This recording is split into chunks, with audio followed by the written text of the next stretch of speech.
Hello, everybody. It's Night here, and today we're on Epic 7 doing a character overview for Hazel, my personal waifu. She is a fire soul weaver of the Aquarius astrology, and honestly, we're gonna get into her kit. All right, now her skill one is Book of Fire. Attacks with fire magic with a 30% chance to make unhealable for 2 turns, and this was the main reason why I chose to get her. I needed a fire unit that had unhealable, so I could have easier runs for my team, my fire team I'm making when it comes to Golem and the Earth Spirit Altar. So she was the only one I had that was a fire unit that had unhealable. And fortunate enough for me, it's a 2 turn and it's on her skill one, so she's always gonna be able to use this. And it's a 30% chance to activate the effect, but it goes up to 50% if you skill it up, which I plan on doing anyway. But yeah, that's her first skill, Book of Fire. Second skill is Urgent Regen, heals the ally proportional to the caster's attack and the target's max health. If the ally's health is less than 50%, the amount recovered will increase by 50%. And it's on a 2 turn cooldown. So that means every 2 turns you can heal an ally. And if they're hurt below 50% or 50% or less, it's going to be like a great heal. They're going to heal extremely well. All right. But it's single target, so don't forget that. And this one is the AoE heal called Attack Command. Heals all allies with strengthening magic, healing them and increasing attack for 2 turns. Amount recovered is proportional to the caster's attack and the target's max health. Alright, now, the 2 turn attack buff is originally a 1 turn. You have to awaken her to get it to 2 turns. But yeah, it's great. And I know it says amount recovered is proportional to the caster's attack on her that she scales with it, but don't focus attack. Please don't. Focus on your health and making her sustainable. And attack isn't the worst thing, but just if you do build status attack on her, don't do it as a main stat. I, I honestly would advise you not to do it at all, really, because the attack buff increase on the heal itself will give you enough attack to really start generating the heals. It's like it's a move that works in itself. So you don't really have to outsource the attack, especially on the healer. But yeah, so just go for sustainability. And yeah, that's your skill 3. Now, if you notice, if you soul burn it, you can extend the buff duration by 1. It's on a 4 turn cooldown, but if you skill it up 4 times, you get to a 1 turn cooldown reduction. And you can have a permanent attack buff. And it's going to be a 3 turn heal. Alright, so that'll be nice. All right, now another thing, I would prioritize this move first as far as skill ups go. I would skill it up 4 times, get that cooldown, and once you get the cooldown, stop, and then jump over to the skill one and skill it up 3 times to get that effect chance, and then stop. After that, you really don't need to touch any of her skills with skill enhances. Like honestly, I would save it till late game when you got all your top tier stuff completely done and you're just looking to complete good units. So yeah, just remember, third skill you want to upgrade it 4 times. First skill you want to upgrade it 3 times, and that's it. That's all the work you have to do for Hazel when it comes to skill ups, and she's going to be working as smooth as butter. All right, now if you look at her stats real quick, go to 5 star. She has 641 health, not health, 641 attack, and that's not.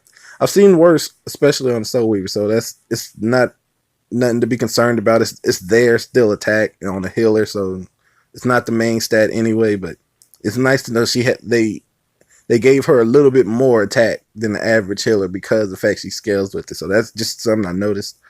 And what is this? Her health is 3,598, so that's pretty low. Like honestly, that's real low.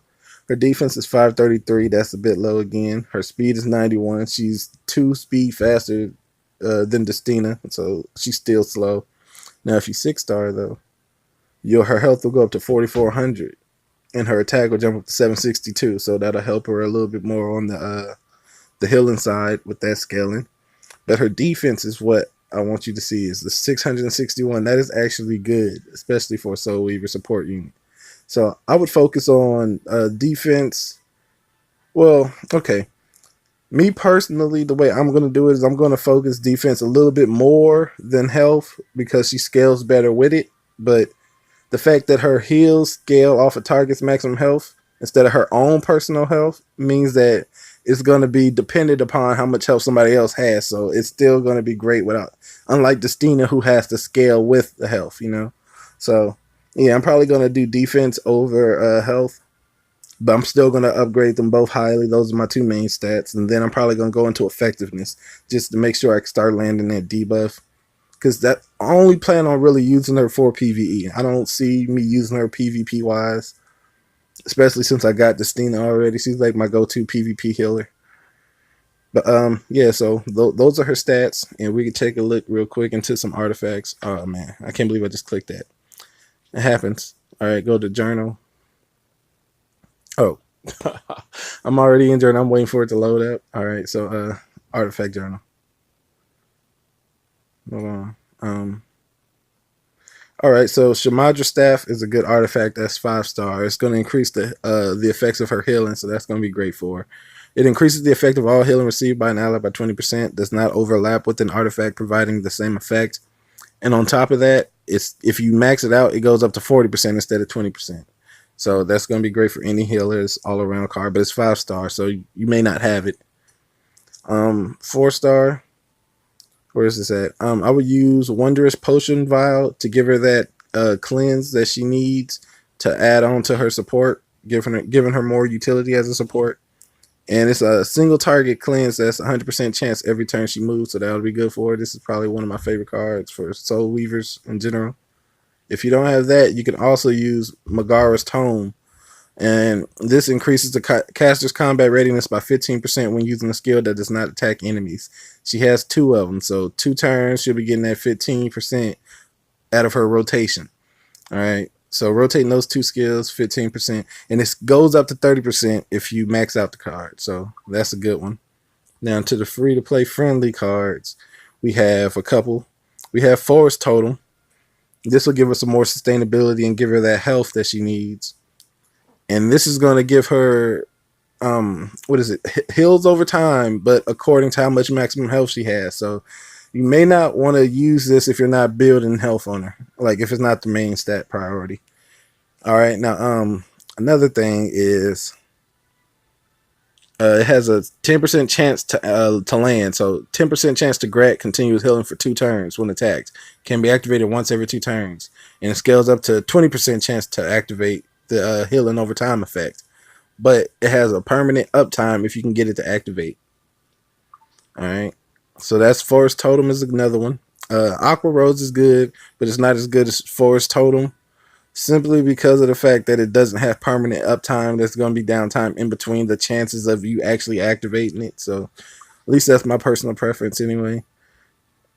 And Labyrinth Cube will be good. Give her more turns. You know, every time she's not doing, when it's not her turn, she gets more turns. Let's just put it like that. Make it simple. Well, not get more turns. She gets her turn faster, or has a chance to. You know, okay, so it's a 10% chance to increase the caster's readiness by 15% at the end of the enemy's turn, level 1. And at max, it jumps up to a 20% chance. So, yeah. All right. Now, where is it? Okay, there we go. Prophetic Candlestick is another one that I would think would be good for her. Except you don't really want her to be taking hits like that. And on top of that, it gives you very, very small amount of stats. All right, so you're trading your stats, well, good stats in particular, for the effect of getting reduced cooldowns. All right, now Prophetic Candlestick has a 20% chance to reduce cooldown by 1 turn when attacked. Can be activated once per turn. If you level it up, it goes up to a 40% chance. So, yeah. All right, now, yeah, that'll be it for this Hazel video. I'm Knight, and I hope you guys take care. Oh, yeah, before I go, I almost forgot. I was actually going to do a Moonlight summon for you guys, so I got one of those, and I'm hoping to get something new. You know, preferably, I don't really want no dupes right now, so it could be a 3-star, it could be a 4-star, 5-star, whatever. It just has to be new. That's my only real condition. All right. Now, there is a character that I do want, and that is Celeste. She's a light ranger, and she's one of the fastest units in the game, but not only that, she has an ability that's an AoE turn bar reduction. Even though it's 50% chance that still half the team is on average going to get hit by it. And I want it simply to go with how, like, the element standpoint. Like, I want every element to be different on my teams when it comes to like PvP and arena. So she's gonna fill one of those slots. But yeah, so that's what I'm aiming for. Celeste, but anything new, just as long as it's not a dupe. I already have Lorena, and I already have Phyllis. All right, so I don't want those two. I don't want to see them. Nuh-uh. All right, so let's do this. Oh, are you kidding me? All right, I guess we're gonna have a little detour. I'm not gonna be able to edit this out, so I'll try to make it real quick. I think I got something to feed. Where are we at? No, so hold on. I ain't got a creature leveled up. All right, we're still scrolling. You know what? We'll do this. Enhance. What? There's nothing to enhance? Okay, I was about to say. You know what? We'll just get rid of a penguin. Is this going to get me? Well, matter of fact, let me go up here. I don't want to be wasteful, so I want to just do just enough. There we go. See, I could have used a 2-star and that would have been bad. Now he's maxed out and I can use him to level up. All right. You know what? I'm actually going to do that here because I might need more space.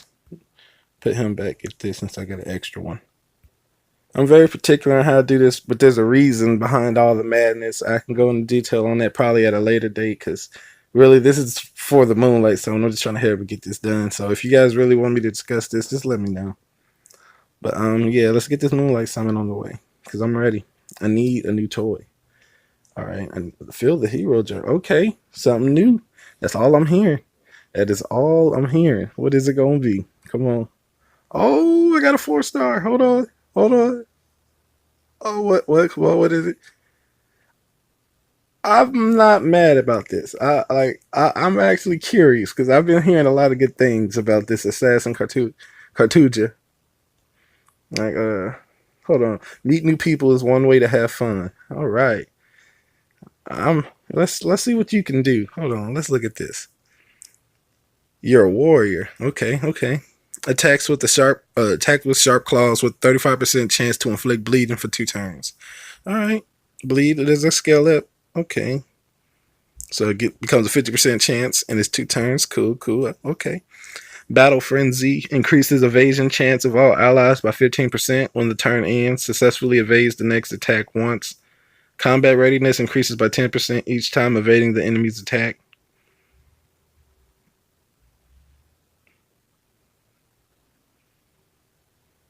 Okay, so he passively increases everybody's evasion chance. And then the passive has another part of the move where when the turn ends, successfully evades the next attack once. So after his turn's over, the next attack that hits him, he evades it. All right.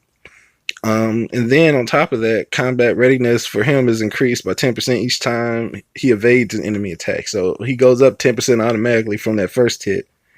And then on top of that, if it happens again, he dodges, an attack another 10%.